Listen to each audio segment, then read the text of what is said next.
صلوا على محمد.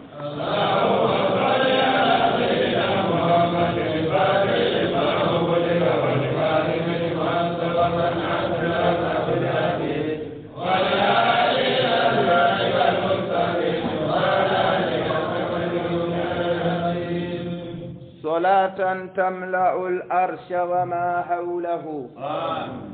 وتحول بيننا وبين الشر ومن نواه. أستهل ذكري قائلا رب اشرح لي صدري ويسر لي أمري واحلل عقدة من لساني يفقه قولي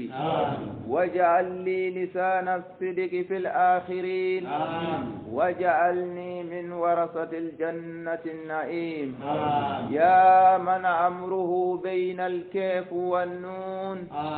سألناك كما أمرتنا فاستجب كما وعدته إنك أنت لا تخلف الميعاد. أيها المستمعين الكرام السلام عليكم ورحمة الله تعالى وبركاته. وعليكم السلام ورحمة الله تعالى وبركاته. الحمد لله أمبي مسألة ننتندو مسألة من يلوم ملوك سيب بما نيكو جراءنا كسرو أيان يغن شامان جعلا ولا أمبي على تندو على من نتندو كاكا أمبا بركالا sabu anuka kan ola ay ñogon soro ya anga qur'ana kene kan ay ñogon soro anga tinya kene kan ay ñogon soro yoro la cew damaw kan nga ñogon soro yoro mina ay ñogon soro yoro la yoro mi ni muso manga nyagami anna ay ñogon soro yoro la yoro mi nan du sugun kan nga nyekle ala ma ni ka ala ka nyamaru ke ka kenyani ala ka wati sigilewnye ay ñogon soro o kene kan wala kene wala son heremande linye sabu nin kene ni ala ka kene ye ayyuhal mu'minuna ala ko anga nyong hakle jigi seli fardaye sunni fardaye heji fardaye jaga fardaye hakle jigi fanatin nafila ida fanay fardaye ala ko anga nyong hakle jigi fazakkir bil qur'an man yakhafu wa'id kanga hakle jigi ke ni qur'ana ni amma fanga hakli jigi ke ni muslimu ye amma fanga ke ni sunna ye amma fanga ke ni fiqhu ye bil qur'an ko ka hakli jigi ke qur'ana dilla kama hakli jigi qur'ana kono na kuma minu be sabu minu be ala ka nyamaru do ka nyashi be kelengelema antange ni ko idalembe ala la qur'ana ka kuma kan bela jeni kanga ke ay wa fenye ibulu min ni ya ni kalo sabu e ka mission min ni kanga ke ka nyana maya kono sabu idankun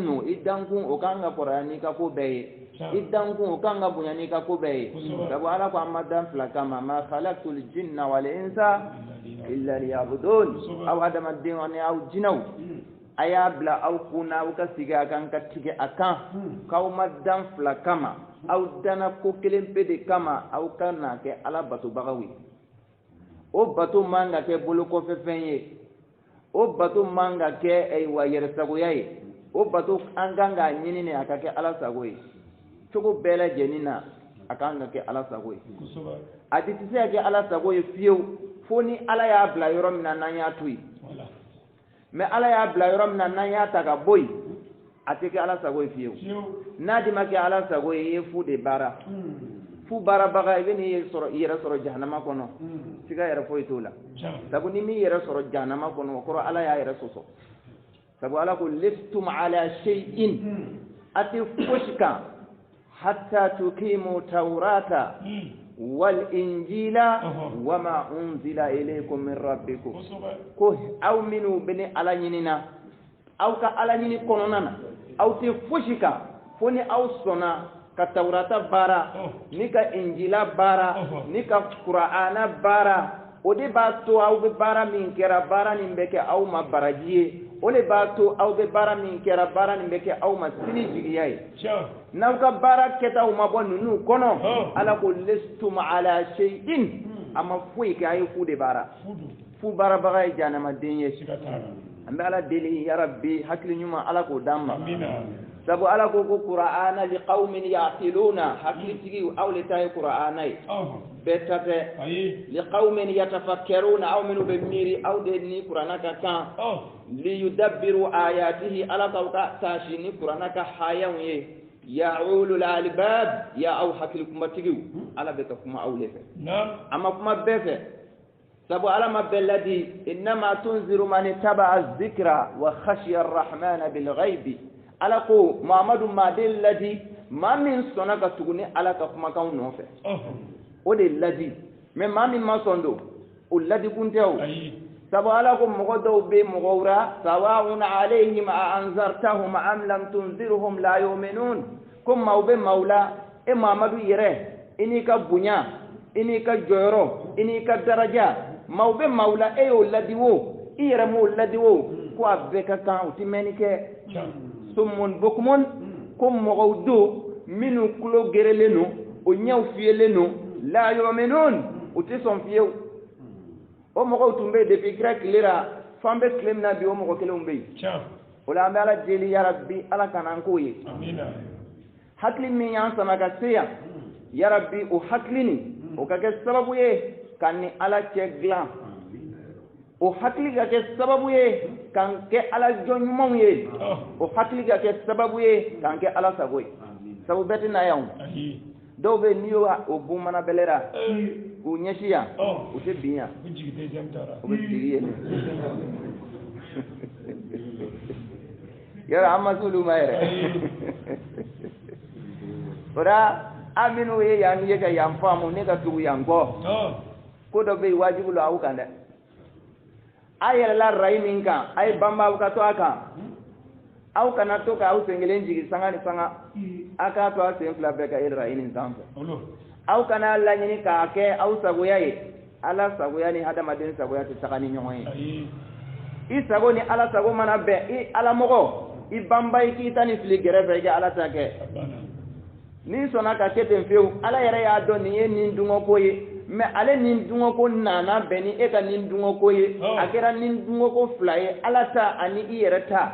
iya pese ka lonko ala ta de ka bun ki tanin bla ka ala ta ke folo karmoge ala bina barka do itara de i ka ci min bla ka ala ka ci ke o blali sababu o be ke barka ni daraja ye ani bunya were ye ko di ma ka bo ala yoro wala ambe ala tandu masami ni tandu ka kan bi amna nyon hakli jigi ni aywa ala ka gato wi inshallah bi bena kalo kle joli ta ani duru ode ko bi aywa to kalo kle ta ani duru san kalo duru na san bafla ani san muga o ya on soro ya Mali kono yan CGT Comité culturel de la génération des trois testaments ala ka livre ba saba ambo ko liraya ante muslimu kura ante bukari kula ya ante sana nasai kula kuma te sheku kaliluma amma to luma da ambe ala ka gafe ule no fe ya gafe menu e noro e depuis kunu fo bi noro udo tinya udo kise udo amogo uswazira ala fed a chekele won chekele ni gafe diri ma nyana to monale de kosoba lomna e be nyana to mo ko shite o don klima o dugula minga limani yaka boy atigila mo tay ma shite o don o dugula minga sabari ka bo atigi ma shite minga kleni ya kunga bo atigi akide nunu kelengere min wuli lo ka mo ko chera o mo ko yo wele ko dana ya mo ko o mo ko yo wele chantigi ka soro kafirulu kosoba yani ala ka mission ka duma donc o chide nunu nyana to molale ema ya la ko Musa ma ana ikhtartuka fastami'u lima yuha innani ana Allah la ilaha illa ana fa'budni wa qimis salata lizikri ila akhir al-aya ala yo ko Musa nyana ko Musa ne yeswazide ki nyana tomo ka bo mo chaman chera fastami'u lima yuha ne ala bena kuma min fo nyene o de lame o de wale o de nyefo fastami'u lima yuha innani ana Allah la ilaha illa ana kon ne de ala ye masawere te minni batuka kan ni ala te ne ala ka kuma kan ne o de dima o de mine o de nyefo o de wale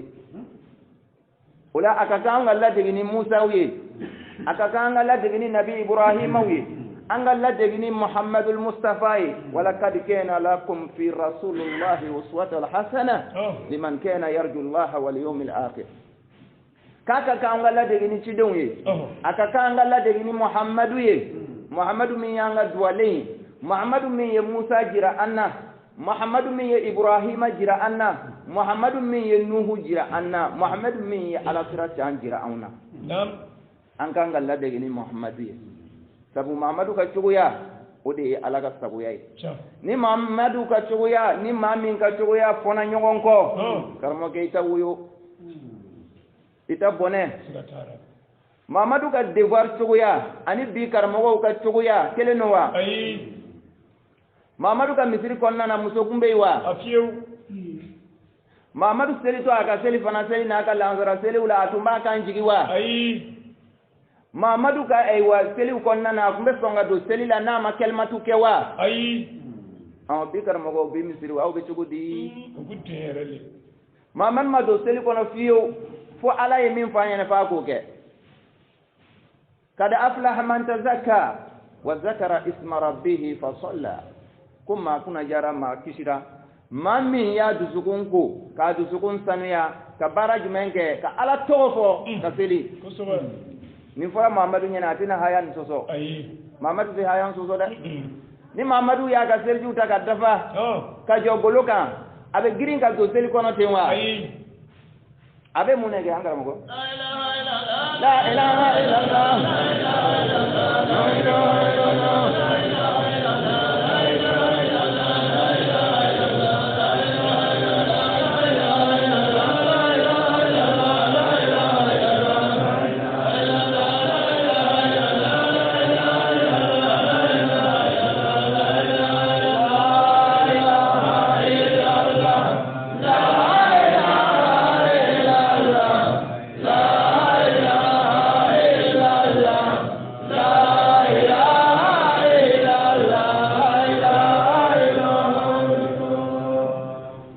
Muhammadu ka dunkan ye seli kɔnɔna na kosɛbɛ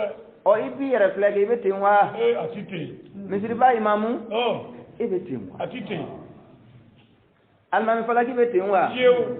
misiri nafolotigi min b'a finance ale bɛ ten wa a ti ten ni di ma kɛ ten i ni Muhammadu bɛ mɔgɔ kelen ye wa ayi ni ni Muhammadu di ma bɛn kelen ma i ni Ala bɛna bɛn kelen ma wa fiyewu o la u bɛ danger de la n'u ma falen yan'u saya cɛ karamɔgɔkɛ foyi t'u kɔn jahanama kɔnɔ walahi can karamɔgɔkɛ kabakolo dɛ sabu Ala ta y'a ka kow ye kotigi le ta y'a ka ko ye n'a y'a ka ko bila yɔrɔ min na a y'a to yen n'a bɛ se k'a k'a ɲɛna ta a y'a kɛ n'a tɛ se hari aw k'a to yen o ka fisa aw k'a kɛ contrairement a y'aw sen bɔ a la kafiri kun kelen man ka di Ala ye ka tɛmɛ mɔgɔ kan mɔgɔ min ko i bɛ Ala ko la o Ala ko nin kɔnɔna na i bɛ Ala sɔsɔra Ala ko kɔnɔna na Ala sɔsɔ Ala bato kɔnɔ o ɲɔgɔnna balawu tɛ yen o ɲɔgɔnna fitina tɛ yen parce que o ye Ala lagosi de dɔn de ye ban Ala ra ye nin ye fila de ye ka ban ka tila ka Ala lagosi ka ban ka tila ka Ala wa ka kow lanɔgɔ karamɔgɔkɛ a jurumu ka bon dɛ Ala k'an kisi amina o la an bɛ taa ni walada ye n'an ye dɔɔnin fɔ o la ɲininkali dama bɛ yen sun kun kan an bɛna olu fana lajɛ ayiwa k'o jaabi inshallah hakilijigi lo surɔ nkaw ma an ka banba an ka jija jija dɔ b'an na koyi nka an ka dɔ fara a kan fitinin min na o b'an na an kana to o fana ka taa kɔ an ka banba k'o minɛ k'o jɔ yɔrɔ kelen n'an ma ɲɛ an bɛ changement don a la an ka changement ka kɛ dɔ fara an kan ye i ka cɛsiri changement man ka kɛ dɔ bɔ ye o tɛ kunnadiya sira ye dɛ kow la taamasiyɛnw de bɛ yen o taamasiyɛn ninnu de b'a to kow bɛ faamuya o la mɔgɔ min ka taamasiyɛn ye e bɛ Ala ko la sanga ni waati bɛɛ e ka Ala ko dɔ de bɛ bɔ a cɛsiri la sanga ni waati bɛɛ e le fari bɛ faga sanga ni waati bɛɛ e tun bɛ cɛsiri min ta e tɛ ye o cɛsiri cogoya la dɔ de bɛ bɔra e ka farikolo na sanga ni waati bɛɛ karamɔgɔkɛ i ka ko bɛ taara danga min na a danga nin kɔni a bɛna kɛ lon dɔ a kow nɔgɔyara le fɛn min ni dɔ bɛ baara lungu ka milliard falen ka bila lungo le be dumuni kara lungo le be gwasara londo binda na ta soro fente fuiti abana sikatara londo abe bande bo femi ndi be jidi lungo lo doni be faraka lungo lo doni be faraka lungo lo doni be faraka londo binda na ye aparko neno da wala ayauka liman yaqulashi alako innamal mu'minuna alladhina idha zukira Allah wajilat qulubuhum وإذا تليت عليهم آياته زادتهم إيمانا وعلى ربهم يتوكلون أقول مؤمنين تنيلا ما يجون كوني على ما كنتو كراسيسا أما كلمة كوا وكلمة نبيك سويه كأنت سكون مغيا كلمة من كراسيسا لا إله إلا الله من كراسيسا كابي بارك أن فرسولا sarti ma nay mu'minire aywa men niya ya mabarake farkulura ame turu jenge no esi ana kura aywa min kelma bani ni ala man kutu bani me yugu ame farkanshi tama ame dusukun bo acogula karmo ke imai parce ala ko ni aywa akera nasoro e mu'mini ko do be kiraw innamal mu'minuna alladhina idha zukira Allah wajilat qulubuhum ko mu'mini yo mo gowdeni ala mangutula ko dusukumbe magaya dusukumbe magaya o farkan shibe tama ulla halabe fali ala nyesra yafe cha bo o shite kera imai ha karmo ke ika chube mai ibe bamba kallaje ke dusukum furage nam dusukum banaleno doro tuse ko furage fura bora o farafin fura bora tuse ko furage qur'ana le bale furage wallahi cha qur'anu ye shifaa'un lima fi sudur ko qur'ana le furaye ka udu sukun furage ni qur'ana ma se ka ma min furage do janama le bene furage e bena jenne ka shishi a karmo ke ole ka furaye da bisoro ka furage e nya bara ko fura le bara cha awake ni bana tigara ka te tuga furaye sayale ni bana ka nyekle alama karmo ke ka isa go ke jan kono ya e ka furaye janama ko bel bete fura be fembera abisa ga akadi wal mamandi ambala le dile anga fura ga jani amina yaro bana mana gele ya min kadi bana ba to ga wulile wuli kada ya ka kenaya otewa aywa bara ko be nyana ma ya konna min kadi aywa ni ikata aywa wasasoro sini wuli kadi ni mais ni ma ke kanya ini wasata nyonyi ini wasatu nyokoyele wala ala ka andeme amina ora mena nyo hakli jige haya ndola suratu muhammadu konnana no e suram binani ni wolon flanay suratu muhammad ambe yem fle ka nyo hakli jige ala sanga umanja ambolo sisa ola muhammadu konnana mimbe ay bamba aka me ala fe ne ko nu voilo nga ala kumalo de aka na bla kuna ko ne lebe ka kuma aufe ala lebe ka kuma aufe ne ko ni ba la tira ne voilo nga ala ka kuma lo hadisati ka wajulle hadisati ka kuma yi suna mo ka wajulle suna mo ka karmo ken ka kuma yi o kama ni na nani suna mo lame ibe mi me adara kiti do kunga ni tara suna mo wara fe ibe ta do wara metu parce wulu talo do ita iga fe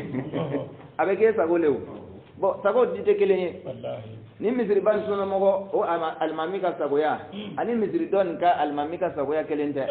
wa bele bi sagoya fokura chano o kama ko utenya ube wallahi ala ko aleta tete ko ni qur'ana kun kerate ka tinya de ولو كان من عند غير الله لوجدوا فيه اختلافا كثيرا كنا سورة القرآن برا فامرا ما بو على يرو fonyogo ya min fleni ye mogo bolo minu ku be ala nyini nani gafe kuntan ye fonyogo ya min bolo nu nyogonche ko ni qur'ana fana tumbora ulu mogo nyogon dawle fede ka atimbe ta fonyogo ya soro fana fana chama fonyogo ya tanta na verset 31 madi 31 anga afla 31 suratu muhammad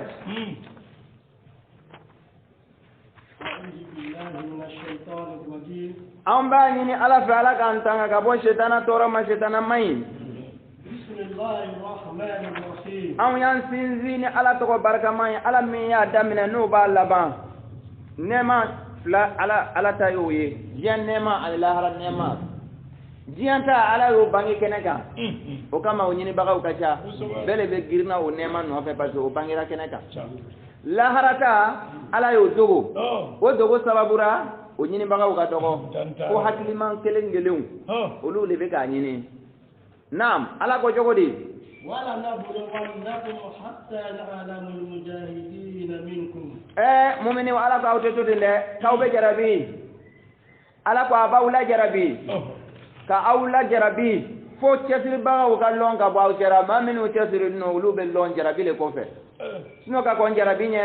iye kise ya te londe ibe jarabi le abe blengala itegale ibe degule ibe torode ibe konona filide ni bela jelen ko fe ni jora yoro kele ni sorla ika chogo yalla hala kelen kan o de ba yira ka fo ibe ala mo koy ayen mere ay haya on kolosi ala ko ante tuta ka ban jarabi ni yere ma jarabi kanga so mi yere la kini ala te fangile parce que ala ko min be kira en tant que ala mo koy ni ala ko min be kira ni mo yere la sira ko le be kan e be jarabi fanjiti se ma e ka ko be koron sira ala ko ibe jarabi e ma jarabi donc ala ma se male naam was-sabirin ala ko abaw jarabi wansa ka se ka sabar bagal longa bo aw kera jone sabar leno jon sabar lente jarabi ni kon nana naam ala ko jogodi to woni wa nablu akhbarakum ka be an jarabi la hala bela jenina ka an jarabi fasi bela jeninka hari anga donga bo ananga eywa kibariya unanga hamin werew ala ka ban jarabi ni be kelengele na ka amfule o jarabi ni be ka kolashi ni ko ni ko be ala mo ya bi soro de geleyaw be lay kan torow be lay kan degu be lay kan shetana be do mo dowla minu bi kele ka soro ima fo ikura shetana le don bora ko e kele e be kele la jara e be jarabi la le ibe mo do e fo ite nani nyongo jabe balaka ko gelen do taka nyeshima walma be balaka kono na fili ko do taka nyeshima ale te goyi shetana le durara ka nyeshi ema ni ma hakle so ibina na ye ko ale le bi kele la ka soro ale ti kele naam innal ladina kafaru ala ko nga mamenu ma son ka ga ala tay wasaddu an sabilillah uyu yere ay wa mabo ala ka siraka uyu ala ka sira jenge ka bo aka وشاقوا الرسول من بعد ما تبين لهم الهدى كو يكرا سوسو ما منو يكرا سوسو ايوا كانا بانغلين كوفه كرا كنكا علاكا كما كان جيما فونينه كما كان نو جيلين كوفه ويا لونيه ايوا كيتي سراويه niye kuna dia sirawe niye ala sago yawe ni mbela je ni lonen kofe ko ya ala akira soso ulu mo gala ala be jogodi lan yadurru Allah shay'an kuyo bara min ke kaja ala toro koy ati foi chen alama naam wasayuhbitu a'malahum kika lawlu mo ka bara bela jen mena bi abebe bi mawo ma ikira soso ika bara be bi kira soso rade kira soso ra soso jogo chamana sabu kira ga ay wagafe kono mimbe miziri kono o tekele cheka jam lame yu yere ke tonton chamanye o tonkulu nunu na mimbe kira ga gafe kono ani mimbe tomogo bolo kele no wa cheka jakilinte o kira bla minanju men kono o kira soso ala ko mame ye kira soso ki ka bara bela jeni be na binde foi sina ke bolo sini i jalan kangala nyuman kele otna so rega min janna sabu kira soso naam يا أيها الذين آمنوا على هي أو ما منو كاوسنا كول من يرى أطيعوا الله وأطيعوا الرسول كاي على كرابونيا كعلى بونيا ده نعم أي على بونيا ككرابونيا أيوة أكره يمون يما لونوا على بونيا لين كوفي كي على كفما كون بونيا ولا ni ame rasulu أكره لكو على كفما كون sabu ni ala ka kuma kan kunte atake rasuli ka kala rasuli kum min kama we ala ka kuma kan ne ko ray ala ka bunya kira ka bunya ala ka bunya ala ka kuma kan ga bunya kira tinan yebbi me kira na min da ma o bambolo ya ambo bunya o ko ray kira na ni femi an yo bunya o ko ray an kira bunya o ko ray an ala ka kuma kan bunya naam wala tubtilu a'malakum aw kana o ka bara o tende sabu nawma ala na kira bunya aw ka bara aw ya chen ula aka bamba aw ka bara aw kana chabulu naam إن الذين كفروا كيكا دو ما منو بنادو وصدوا عن سبيل الله منو جنرا كابو على كسراكا ثم ماتوا وهم كفار وسرا وكاكنا جلياكا فلن يغفر الله لهم كيكا لوكو على تيافو ما فيو أني على ما يافي ما بيال دنيا سروا أي بجاني سكتارا فوق إيمو أها فلا تهنوا هي على أو سلامه أو منو كاسونا كاو كنا سليادة وتدعوا أو كنا لافو وتدعو إلى السلم كافو كاو بنوجسون ينيني بامبانشوي كانيني بامبانشي ساقو كاكا كنا كتير أيوة ما منو ما سون على كراي كنا ماما أو يا إسايكو أو أنو كبنكلما أو كبنكلما دي أولو كسويامي أو على تامين كان فاو كابو كان كاكا أولو ساقو أولو بولندانيني أو كنا فاو كتاسو يوم ماذا aka soko no yi koroke ko ko ka ay wa to ka nafla gani mo ko wi ko sungalo banna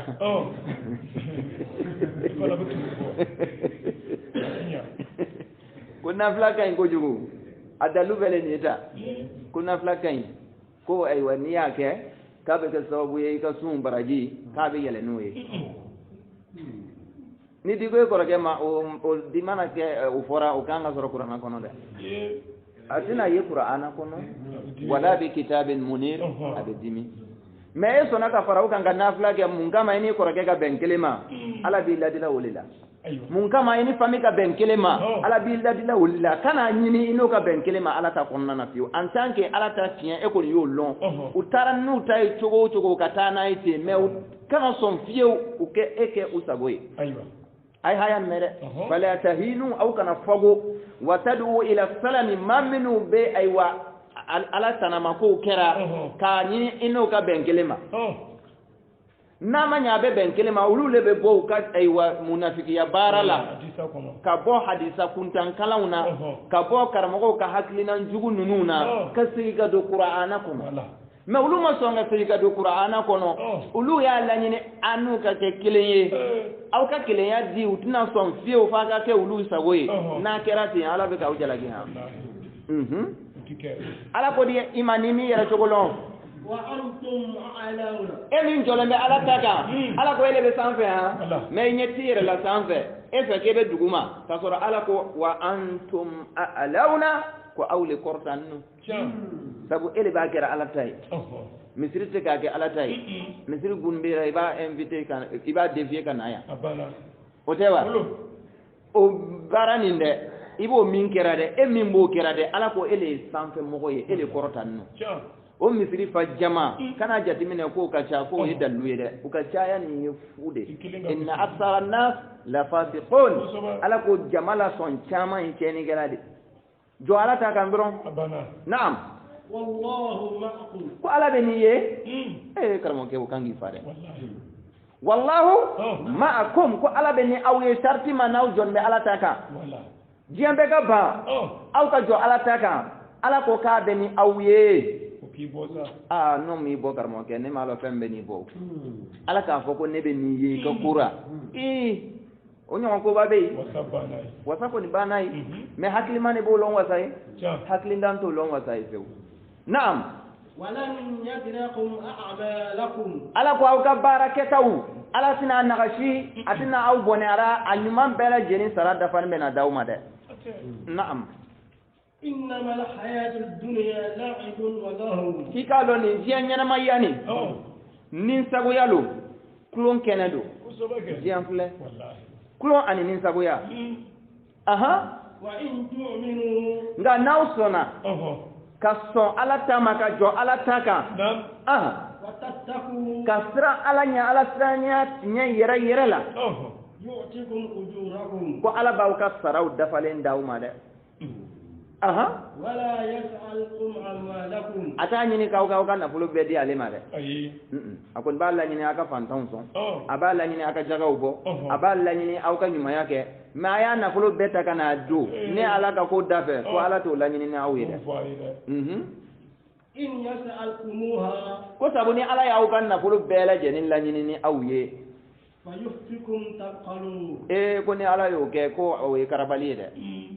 no kerado ni ala ya karaba kaw kan na ne de kan ni kan na fulu bela jeni ni ala y'o kɛ ko aw tɛna sɔn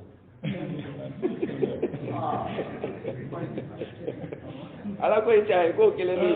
kan tɛna sɔn ala ko n'a y'o fɔ a ɲɛna k'an bɛna ban naam ko n'o kɛra k'an ka juguyaw an ka sari an ka dusugan bɛ sin ka bange kɛnɛ kan ten an bɛɛ bɛ nerve an yɛrɛ ma ka futina an yɛrɛ ma ka dimi an yɛrɛ ma n'o sariya degré bɔra ala fɛ k'a tɛ ja dɛ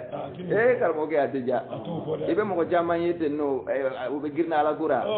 karamɔgɔkɛ u bɛ magaya dɛ ka na n'i ka nafolo bɛɛ ka to ten kankala ka se fantan ye e bɛ minnu sɔn e n'olu ka kɛ kelen yarɔ nin tɛ majigi fɛ nin b'a laɲini waati bɛ ale ka yɛlɛ sana yɛlɛ de ka di nin ye nin t'a laɲini ale ka jigin e bɛ mɔgɔ minnu commandera n'a fɔra e n'olu ka kɛ kelen ye a bɛ nin degun dɛ n'i yɛlɛla sanfɛ a ka di ye i ka to ka tagali a man di ye i ka jigin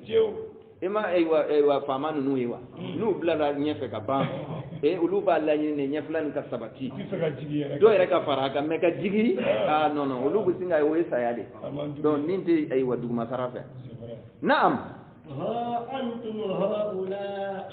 aw maa minnu filɛ nin ye aw minnu ko k'aw bɛ ala ko ra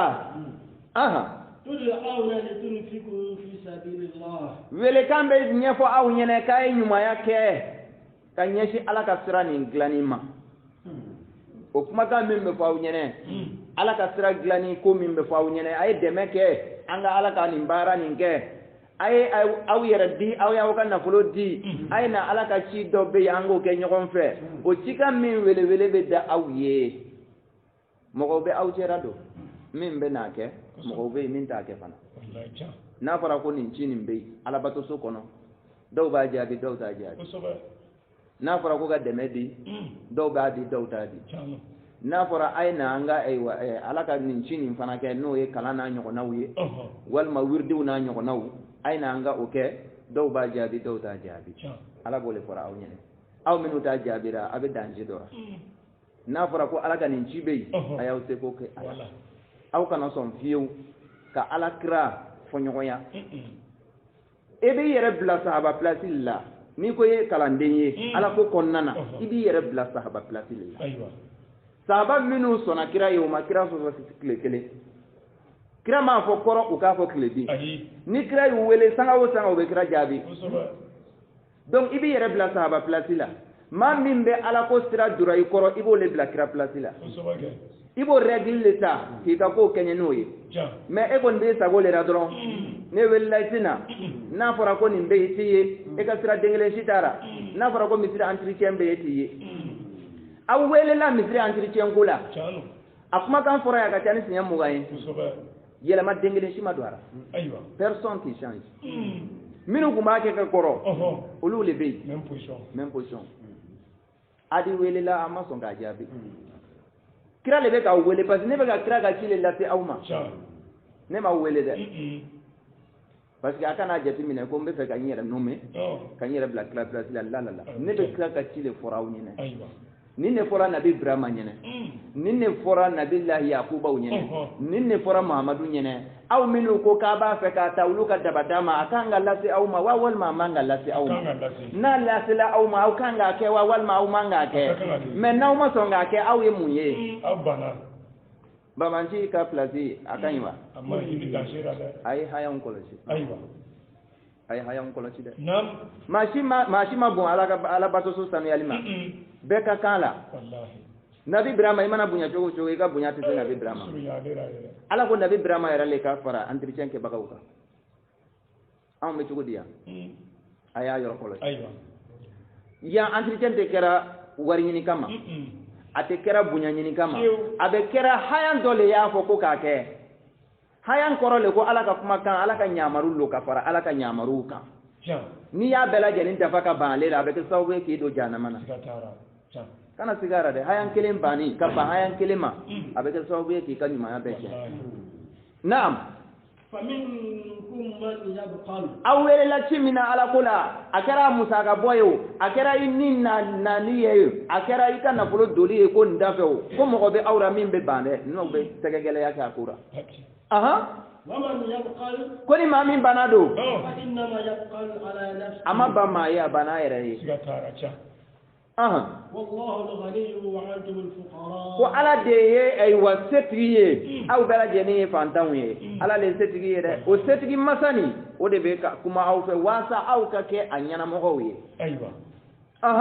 وإن تتولوا ni ala ko aka ke tuga na naw banaka kete naw yaw ko do ka unin dungota ala ko jogori yastabdil qauman ghayrakum ala ko aba au fale mo nyumauna ka u boy kana ni mo nyumai asaban be atete ya jara ka ba u fale mo were wula ulu manu be ke jogori summa la yaqulu amsalakum ko te ka anyo wen fi o be nya ka te ma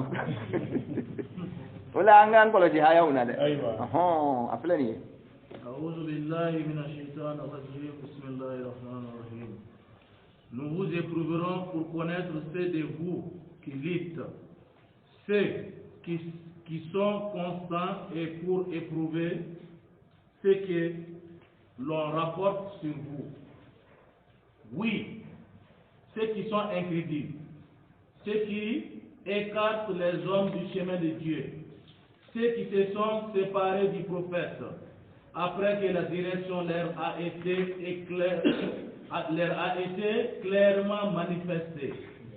Tout cela ne nuit en rien à Dieu. Il rendra vaine leur œuvre. Ô vous qui croyez, obéissez à Dieu, obéissez aux prophètes. Ne rendez pas vaines vos œuvres. Dieu ne pardonnera pas à ceux qui sont incrédules, à ceux qui écartent les hommes du chemin de Dieu et qui, ensuite, meurent dans leurs incrédulités. Ne faiblissez pas, ne faites pas appel à la paix quand vous êtes les plus forts. Dieu est avec vous. Il ne vous privera pas de la récompense due à vos œuvres. La vie de ce monde est un jeu et un divertissement. Si vous croyez, si vous craignez Dieu, il vous donnera votre récompense sans vous demander vos richesses. S'il vous les réclamait, s'il insistait, vous vous montrerez avare et il fera alors paraître votre haine. C'est vous qui êtes appelés à dépenser vos biens dans le chemin de Dieu. Mais il y a des avares parmi vous. Celui qui est avare à son propre détriment. Dieu est celui qui se suffit à lui-même et vous êtes pauvres. Si vous tournez le dos, il mettra un autre peuple à votre place et ces gens ne vous ressembleront pas. Sourate Muhammad, verset 31 à 38. Amma ko ko an ga jahadi ke lawo don aula ani sabali bagaw ko an ga gudo bage iga don omnu ka fera ka mo bale ala ka strala ka kira ko ko nyora kana sira bangele ko o o te se ga ala to ro ko siye wa ala ko ka bara do buja he am ko mo limana ay ala labato ay kira labato aw kana aw ka bara o te iga do mo minu ka fera ka mo bale ala ka strala o ko fe ka sa o ka fi labato ala te ya fa uluma aw kana la ko ka aw bali ka aw blaka wele ka sa bengama aw de sa fe mo wa ala fara de be aw ka wa ala ta aw ka bara o jasi fiyo aw ka do yenye ma ti fosi ko tulonga ni nyana je nga na o ni manera ka sa ala ye abawo son aw sarala ala ta aw ka na bulo be ni aw la bawo ni ala ya ka na bulo be ni aw la ko abo be dia ko dele aw be na tena gela ke aw ka konya be bangi aw de fleni aw bu wele ka aw ka musa ka bo ala ka siraka mo baw la munu bi tiga magalake wa ni mo mi tiga magalake aw ka do bo tiga magalake ayira ala de mata karmin je aw de je fantaw je wani aw ya ko ala ba o fale mo wala la minu tikke aw je wala je aywa la ilaha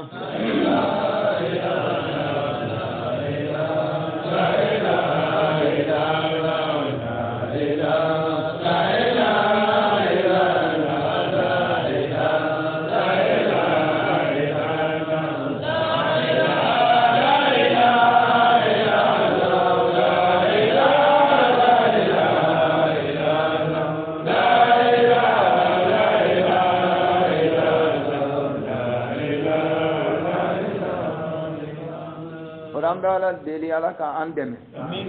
haya min fora amandogo bi wajulla afam ko nyuma ala ko dama ka bamba ga anyere bla haya nin ga chuguyala ala ko famudi amma ala ko hakli di amma ala ko aywa o tesiri no ya yin haya ni kuma bawle fode aka kuma nunu ni ya fle nana ibina na ye ala sagoya dafan ne ba kono wala joni bambara ga ika ko kenya ni ala sagoya yi siga foi tara in ala be nyon fa ni di ala soro sambe bi bolu ni ma ala soro har ni jiambe dirima foi ti bolu ika kenya kanin nege ika garsige kanin nege ika bunya kanin nege ika masaya kanin nege ika loni kanin nege kabanga ala sagonyin la hala bela jenna ala sagonyin koko na naika anyini komi ba kera yalma ni ya kente do ala gazirawa wala anyini folo ni ala gasitara ika soro kake usoba kana ke kunfe mogoye kana ke sufe donso ye idura yelen dole kono no ye beyina tuye ni de be beyina tu kono koko ibake koko tunika nita sharia lon anyini ka lo ika soro ka do akono aywa kana ala ko fan shile ke ni sigaye sigaye re ganzan yaro siga o baye dutelenu ife akan ube amai no bi ladron kana baranike koko tunika iba dengene ya nyini folo ka hakika nyini ka soro ka do ala wala ala mo ko kan ketini imanga ke kun fe mo ye imanga ko ke siga konnana sabu ala yo fo kranyane ti kana ke siga bagay ni kra siga bagay ala konna la takunanna min al khasirin ibe fara mo bonele unka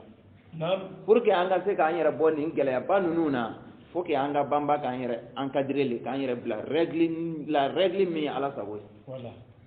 donc o kibariya le tumbe ka nyefo yi wala da ku kunga wala antu mo nyini ngali minu be amenu lu fle inshallah do ye nyini nga ko yalma wa fora ko sunto daga saka di alay ko be chugodi aywa iba no fe ema mega ya ema mea ko sundo gani dagu ko sabu ko sundo daga sakadi alai ko sundo mimbi daga satu aka botin ko kadi alai ko baraji reka bonga te mo ga mo mimbi ay wa idako ko kasagele ema lo ni ba gere jengeni kuma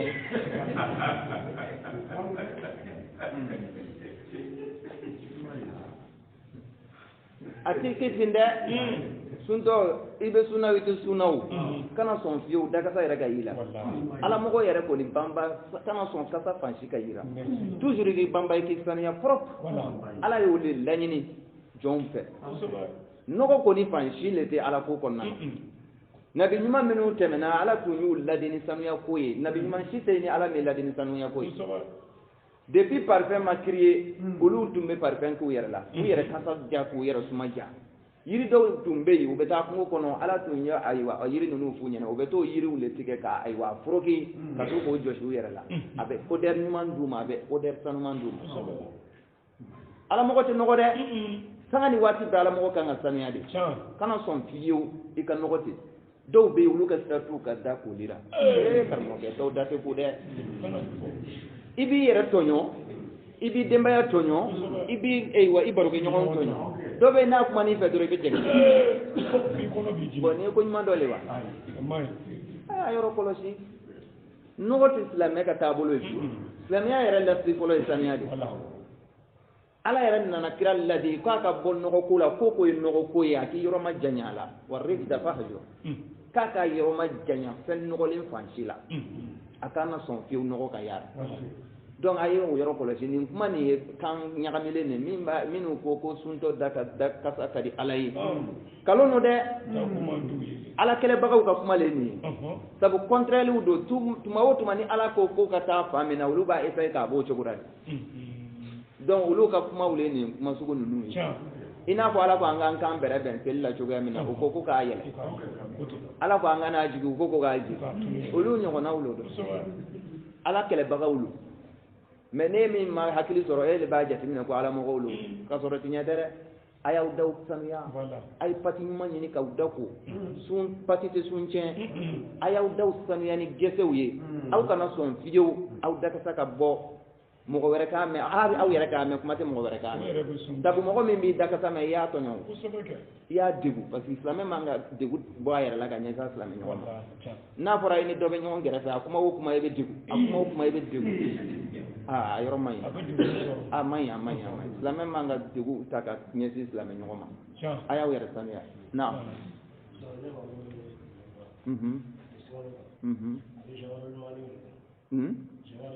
an bɛ bila juma wɛrɛ la komi an bɛ fɛ ka sunkalo ta ale ɲɛfɔ bi a faamuna donc o sanuya nin ala y'o fɔ an ɲɛna n'i ye kuranɛ filɛ sanuya kuma bɛ yen a ka ca a tɛ se ka fɔ ka ban yuridu liyutahhirakum ala y'a laɲini k'aw sanuya silamɛw waliyutimma ni'matahu alaykum la'allakum tashkurun ko ala y'a laɲini k'aw sanuya mɔgɔ min dakasa bɛ bɔ e ka sanuya wa dɔw bɛ o sirifu tɛ ko karamɔgɔkɛ dɔw sirifu sɛbɛnni kelen kasa ko banna kojugu lo dɛ a kana sɔn nin ma aw ye ala mɔgɔw le dɛ ala y'a laɲini aw ka sanuya a ye banba ka sanuya a ye sanuya fan bɛɛ donc a y'a yɔrɔw kɔlɔsi naam o ye ɲininkali fɔlɔ ye donc k'a fɔ ko suntɔ dakasa ka di ala ye kalon kuma belebele kalon si tɛ tɛmɛ a kan tiɲɛ tɛ dɛ i yɛrɛ sanuya gɛsɛ kɛ k'i ɲin tereke k'a sanuya walima i ka pati kɛ k'i ɲin tereke k'a sanuya dɔw ko gɛsɛ kɛnɛ ni gɛsɛ jalan gɛsɛ kɛnɛ ko t'a la gɛsɛ jalan ko t'a la i ɲin ko gɛsɛ dumuni tɛ don gɛsɛ tɛ gɛsɛ le wa est ce que i bɛna a ji kunu le wa i tɛ nin ɲini ko wa n'i tilara i b'i da muguri wa foyi t'a la a y'aw daw sanuya fɔlɔ a ka kɛ ten n'a kumana mɔgɔ fɛ f'a da suma ka diya a tigi ye o le ka ɲi o la mɔgɔ tɛ degun ni gɛrɛɲɔgɔnyali ye sinon n'i taamasela n'a ye ten bɛɛ bɛ to k'u yɛrɛ kɛ a tigi la u tɛ fɛn f'i ɲɛna u bɛ surtout n'a bɛ ayiwa seli yɔrɔ kelen na ni bɛ ara min côté la a b'a essayer k'i bon est ce que o ko ɲuman de ma a ma ɲi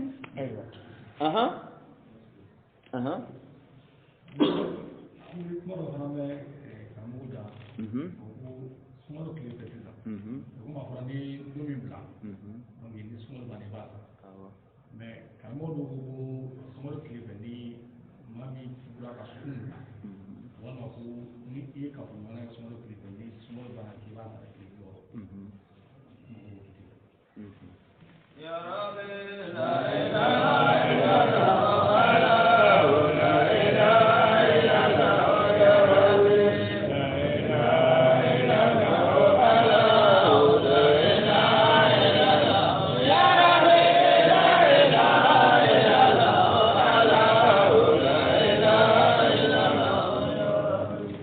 balimakɛ ɲininkali kɛ n'o ye ustaz jire ye a ko ayiwa a bɛ fɔ ayiwa kitabutigiw fɛ ko ni mɔgɔ min tugura k'i ka sun tigɛ ko sariya bɛ kalo 2 de ayiwa wajibiya i kan i k'o le sun o tɛ wa voilà k'a bɛ fɛ k'a faamuya o ko bɛ cogo di i ye sun tigɛ a kɔnɔna na a kɛra kafoɲɔgɔnya ye o a kɛra dumuni ye o a kɛra jimi ye o nin bɛɛ ye sun tigɛ ye yarɔ sun bɛ tigɛ nin côté 3 bɛɛ la donc an bɛ min fɔ a ɲɛna o sɛbɛn tɛ ala ka sɛbɛnfɛnw kɔnɔna na est ce que ala mɔgɔ yɛrɛ bɛ sɔn o ma wa depuis o yɔrɔ la est ce que ala mɔgɔ ka tugu k'i ka sun tigɛ est ce que e ye ala mɔgɔ ye wa ni maa min kɔni y'o kɛ ala m'e bila ka sun yɛrɛ i ma bila ara don donc mɔgɔ min ma bila ko ra est ce que ayiwa sariya bɛ yira i la wa sariya tɛ yira i la i ma bila a la cogo di e bɛ kɛ ala mɔgɔ ye k'e bɛ ala ko de la kebe sundo ko e nyana wati be se doro e ba tige degu te bana te foi te tamate foi te ka tige yere mati ayi jamiyate foi nyina abe tele eni ala le binyona non sebe fe ma yira ka fo ka tige be ni sara abe ni sara hari na yo sara uta juru mu ban o yewu luga hakilina ne o ko ni ay ko le ke ay katriya ko le ke donc o nyini ngali ko ni min sebe be ala ta konnana ala ma ko to ke sabu ala ma ko condition do le yira la no le nana be suntige e bo suntige bon no le condition mana fo ere ka nyana condition e tara suntige ora e ma ko to nyona ina ala le nyona na aha nyini ngali be rajma mbey aha wa alaikum salam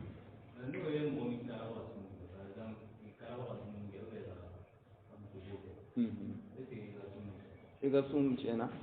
iba sara longere nga jurumutila no yi karaba parce que mo ko wati do ibe boy sekola karaba baga mani karaba man wala e ma ye ko ye kira mo do karaba ka le do dara ka karaba ga glodam mais ala nana kuma ni jabe do ko fe min karabala ka do idala ko ti no ko i karabala ki lami femina hadi bloka die ka ko wi karaba ki mi o jari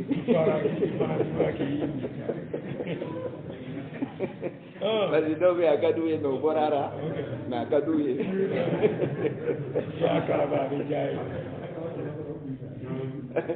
no i karaba ki lami abi jaye ma di jurmu ke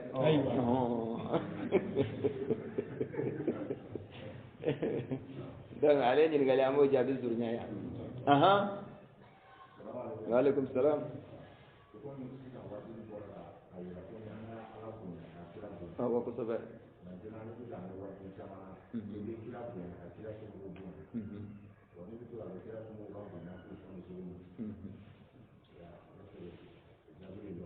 naam la ilaha illallah la ilaha illallah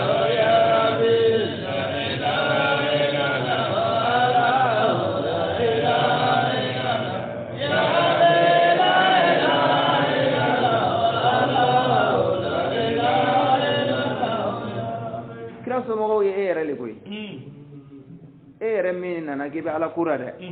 minu be ke blasira ala ko na de mani bunya be nyesira olulema bade nana ulle be kalana ulle be blala sira en ulu be ikra somogo wi bo somogo ya konna na dobe do sanfe o kanga do bunya o somogo ya bunya le kolo suno minu be ka ta jamu ya mfa ani jeli sanfe o te daluye de ka boko nunu le haidara la gawi nunu le sherifu yi o kora nunu le ma bawi tawi mani uye ni sona o mani yama ele fagura ke enen nale ma baya te dowere ye mogo min sona ka tugu kira ko abe ma bayi mafta ni shi fando lebe na officer nyonye inna akramakum indallah atikakum ni ko be kira ka so mogo yi sona kira ka sharia uma ne fana sona me na tara ye ne ka alanye sire ka boni etai bara nunu konnana ne be fisamantia soro ala fe ka teme eka fisamantia bo tugo yanila suno ka ko ko e kam mogo ye shirufu ye bora ulura a ande وتدل له على يركو كوني برو فيلا فلا امتابا كو جامو كو تي بنيا كو تي مسايا كو تي اني دوغو تيغلا كاوي او كو تي باراو دي بنا امبو نيكونا donc ala yi min fo ora oleni même robe ka glan yere tugo ya dora kulu yere ke ma baye ka do ke ma niwe minu fana sona o mani yama olu nyogo mo ko fagole unde kuna nete jena ko ni re ne ko shirfu ne re shirfu aha aywa ande laga ta mi zawiya dora bebe sigi karamo ke wajulla akrin koroso nyona ti beto ke karamo ke le boke ana adum wala ne fana ya kita kena na nyini ko ma ko ne shirfu le ko on dara na zo nga ko munyi do ibuya dem fitin do be nu nyoko nawo ulu be ka ke ko e karamo ke dum kana ne to ko ba nyini ngate atin to ko ba tara do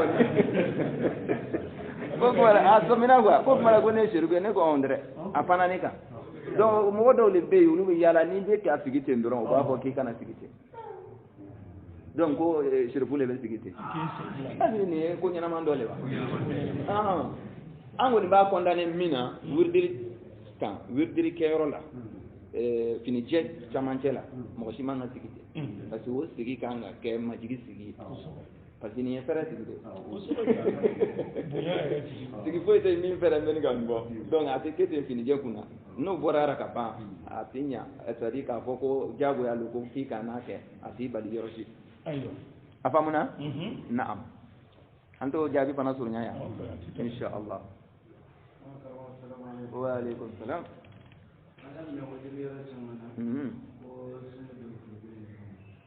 kusuba cho ba ko hali tamai la ilaha illallah la ilaha illallah la ilaha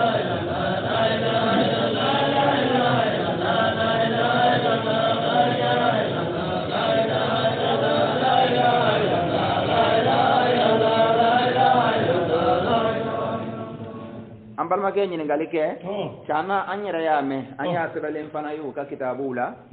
ko summi namba durate ko klik kile ni kama kambe sundura kalo kile mi amba durate klik kile ni nyinara mo bule fore wa wole seben nu ka kitabu la de nga oti qur'ana kono ya ala kalo le kwanya na qur'ana shahru ramadan sungalo kalo mi ndira makanga sun ala ni de gudo ya ambali ka long e wa sun ko e wa long rekamba sara la ni ne kalo ni wole be ala ta kono mawlu go kile kile ne be nyinara ko de lailatul qadri ko lailatul qadri ko ni o soro o ko le yesu ngalo soro donc kambe kile bisaban bele dun wasa ngana fa ko mais o yɛrɛ tilala ka bɛn ara tuguni ko a kan ka sɔrɔ tile tan laban de kɛra o bɛnn'o kan mugan fɔlɔ nin kɔni k'a t'o kɔnɔ k'a bɛ ayiwa laban nin kan n'a de bɛ laban na o t'a an bila an bɛ to ka laban don wa o m'o fana sɛbɛn a gɛrɛfɛ o ɲinana k'o sɛbɛn dɔw fana ko k'a kan ka sɔrɔ 21 walima 23 25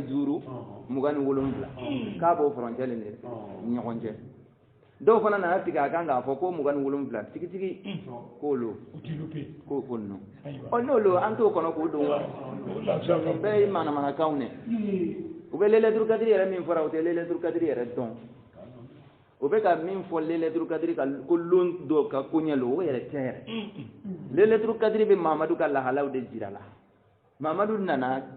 a ye mission min kɛ sanga min kɔnɔna na n'o ye san 23 nin ye o san 23 faralen ɲɔgɔn kan o de ye lailatul qadri ye o lailatul qadri o le puissance bɛ ka jira kiramɔgɔw tɔw ka mission cɛra k'a yira k'a fɔ mamadu ka o waati mission o ka bon ka tɛmɛ kalo 1000 kan ciden ninnu bɛɛ ka mission ye yelen de yelen taamasiyɛn ye kalo ye donc ko nin kalo ninnu dɛ kalo 1000 minnu tɛmɛna dɛ ko mamadu ka kalo kelen nin ka bon n'a bɛɛ ye o kɔrɔ ye mamadu ka sanga ka bon ni ciden bɛɛ ka sanga ye khayrun min alfi shahr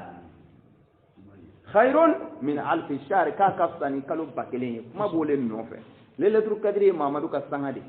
mamadu ka puissance de bɛ ka jira a ka nɔrɔ ka bonya ka bɔ nɔrɔ tɔw cɛra o de bɛ ka jira aw taara ta k'o kɛ tile kelen ye jɔn y'o fɔ aw ɲɛna k'o kɛ su kelen ye jɔn y'o fɔ aw ɲɛna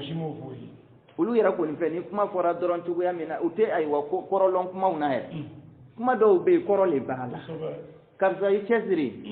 o kɔrɔ tɛ i ka juru ta i k'i caman cɛsiri kɔrɔ le taara wa kɔrɔ bɛ kumaw na kuma dɔw bɛ yen ala ka sɛbɛnfɛnw kɔnɔ kuma kɔrɔmanw don kɔrɔw de bɛ a la mais olu bɛ sin k'a ye k'a fɔra ko leyilu dɔrɔn ka ayiwa a banna parce que n'i bɛ fɛ ka kalo valeur lɔn kalo valeur bɛ lɔn su fɛ de kalo ka puissance a bɛ bange su fɛ de o kama a ko su fɛ lailatul qadr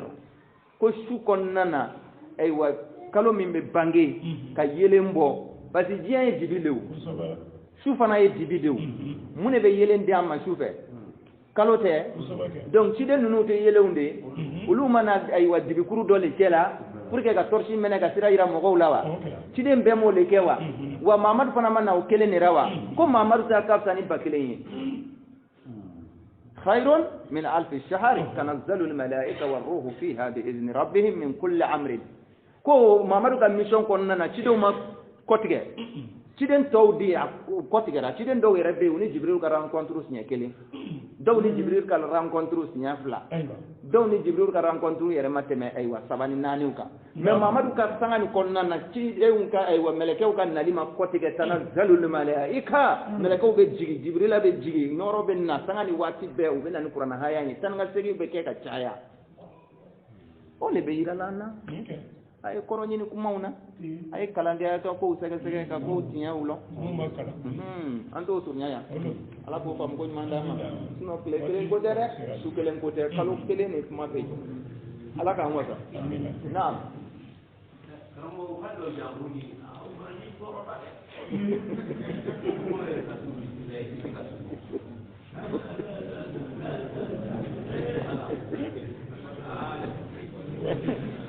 ayo amena farazi amena jabi jira